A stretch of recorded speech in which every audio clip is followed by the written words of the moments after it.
truth. Very dark man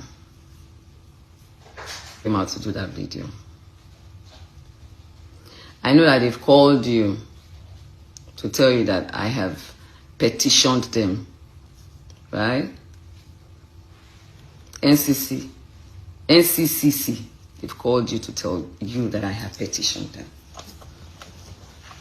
So you have to come out and do your normal manipulative tactics. I'm a very wise woman. I know when to fight. I know when to listen. And I know when to speak. I'm not like you that speaks from the both side of the mouth. I'm not like you that is very, very manipulative, deceitful, corny. I'm far different from you. That's the difference between me and you. You've tried in all your might to bring me down, but you cannot. Because who God has made, no man can destroy. No man can destroy.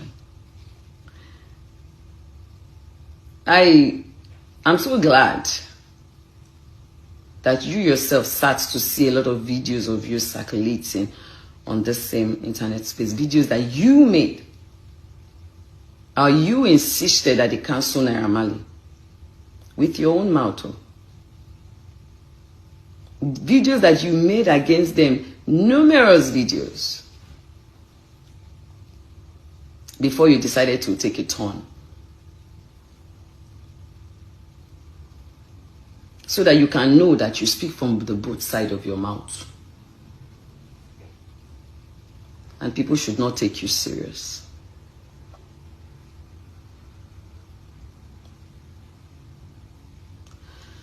Guys, let me go straight to it. So, yes, I was invited by the, police people? They call them the National Cyber Bullying stuff, right? And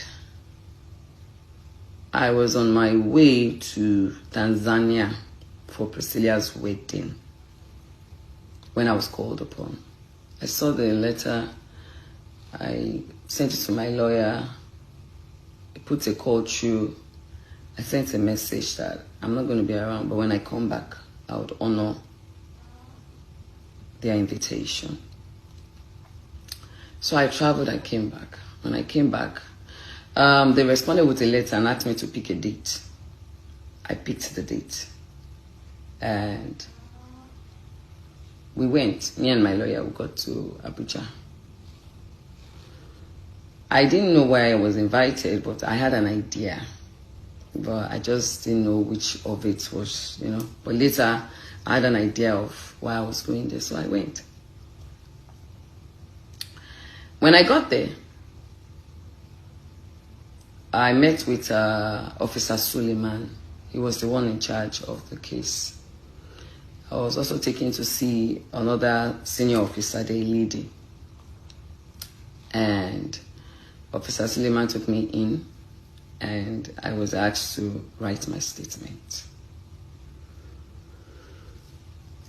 When you want to first write statement, they will say you should write about when you were born, your this and that, your family, your address, your da-da-da-da, I wrote.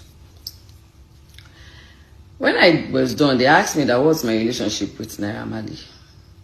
That what exactly did Naira Marley do to me? I said, Naira Marley, I don't understand. He said, yes, now that Naira Marley is the one that wrote the petition. That, I should also explain my own side of the story. So I started explaining my side of the story. I talked about, yes, I used to promote Naira Marley's song through my TikTok video. I've never met Naira Marley before, which I thank God that when he came eventually, and I asked him before those police people, have you ever seen me before? He He said no. So let me go back. So yes, I said I used to promote a song until when Mohbad died. I was in America. How they even buried him was the first heartache for me, when his neck was broken. I think I was on my way back to Nigeria. I came back, I went to Abuja. And then I saw a video, a Snapchat of Naira Marley coming to dance, you know. At that time, fingers were already pointing towards his direction. A lot of videos started coming out. I was angry, like, guy, this is not the time for you to be dancing when one of your person, whether the guy is still under your record label or he's not under your record label anymore, at least he was part of you people on Snapchat. And I was like, then Sam Larry also, you know, did one video, was saying, you know, later deleted the video, but obviously the video had circulated, you know, something like where Oku can sorrow, you know, that kind of thing. Like, you know, when somebody's dead, the dead cannot speak, you know, then he later deleted it. I was like, Then videos started coming out about how he went to Naira Marley's house with some of his friends to say he didn't want to work with their manager anymore. How, you know, they were beating. He landed in the hospital. We saw the bruises. He said, if anything happened to me, you know, they should hold Naira Marley. How there was so many videos just flying around. Until when I now saw Sam Larry's video, when Zlatan and Mohbad were having a video shoot, and he came in with some boys. They were holding weapon. They were holding something looked like a weapon, and I was like, So this thing is true.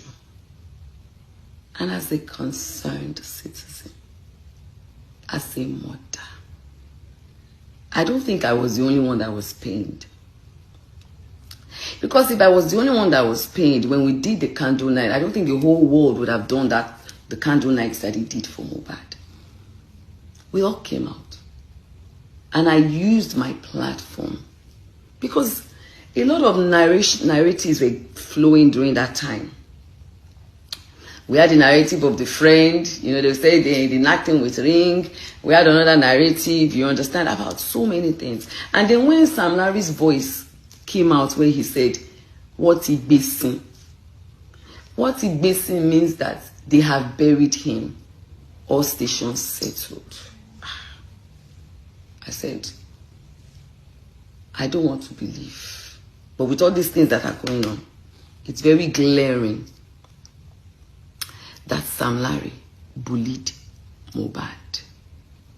And what we saw in happened in Naira Marley's house, where he was beaten, his neck had a teeth bite and all that. Then Naira Marley bullied Mohbad. And I was angry. Now what you see will definitely bring a reaction. What you don't see might not bring a reaction.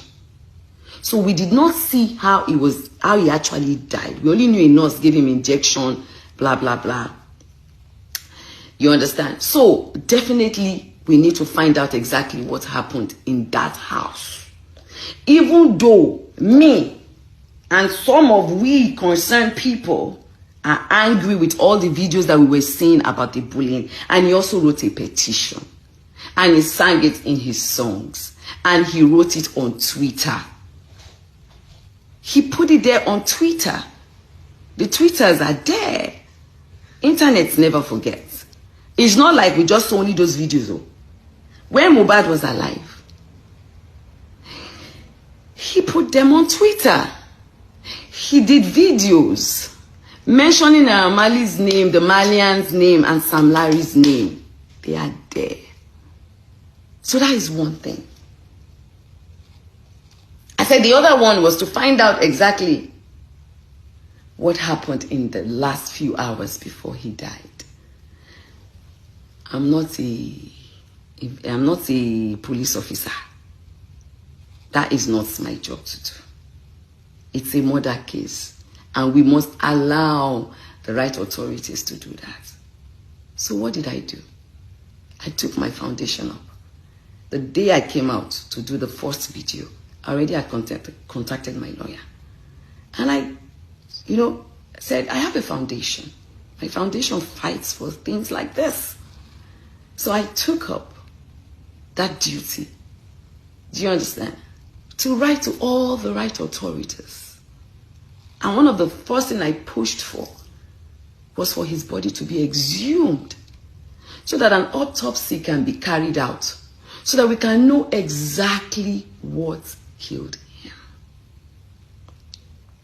Number 2 was to revisit all those that bullied him. And this is not just him saying I was bullied. We saw videos of bruises on his body. We saw when Sam Larry came in to say, oh, Nikurumbi Bailini. And after that, we saw a video of bruises on his head. And someone said, see what Sam Larry did to Mohbad. So, are we supposed to just ignore all those videos and act like it doesn't exist or it never happened? A boy died. It's one thing for you to beat a boy and the boy is still alive that can fight for himself. And it's another thing for you to beat a boy and a few months later, the boy is dead and this video comes out. Any sane country would want to visit it. Except you people are telling me that bullying is okay. That was the second thing. The third one was so that he gets a befitting burial. Because myself and a lot of people were concerned about the way he was buried. His neck was broken. And so I wanted them to make sure that he gets a befitting burial. The fourth was that he was crying when he was alive, that his royalty was not given to him. So I also wanted the government to look into it, to help see that his royalty can be gotten and given to his family. At least he has a father, a mother, a son, and a wife. I don't know whether these things I did were wrong. That was what truly happened. So, I'm still coming back. Oh, let me finish. So they asked me to write everything I know down, and I wrote. Then they brought out a video. A 3-second video of where I said, Naira Marley, this is not London, no, where you think you can do and get away with anything. They said I accused him of murdering Mohbad. I said no. I said this is a 3 seconds video. I said unfortunately this video has been for a while now, so I can't remember word for word, but I know that in this same video, me, I'm a Yoruba woman. The problem that I was saying was that you guys cannot kill this guy emotionally, spiritually, and physically because of the bullying. Not physically, Jerry, mentally rather, because of the bullying. Right? They said, okay, I should write it down. I wrote it down. My lawyer now said, you cannot base your judgment on a 3 seconds video. This video was very long, so we need to watch everything. And I said, because in this same video that people are claiming, I said it that. I said, le pasaye, kendikuloma ajishelong. I said, me, I'm a Yoruba woman. Do you understand? And that is how we speak. I said, but in the same video, I said, I'm not saying you're the one that killed him. I'm talking about the bullying. That, okay, if you did not bully him, and your manias were bullying him, and Sam Larry was bullying him, what did you do? I said, you need to come and explain what you did. I said, at least I remember some of the words. Because at that time when I was there, I had not even watched the video in a very long time, but I could remember what I had said. I said, but if I had concluded within myself that Naira Marley was the one that killed Mohbad, I would not have written a petition to ask that his body be exhumed now. There would have never been anything like Corona inquest because he was already buried, cemented, safe.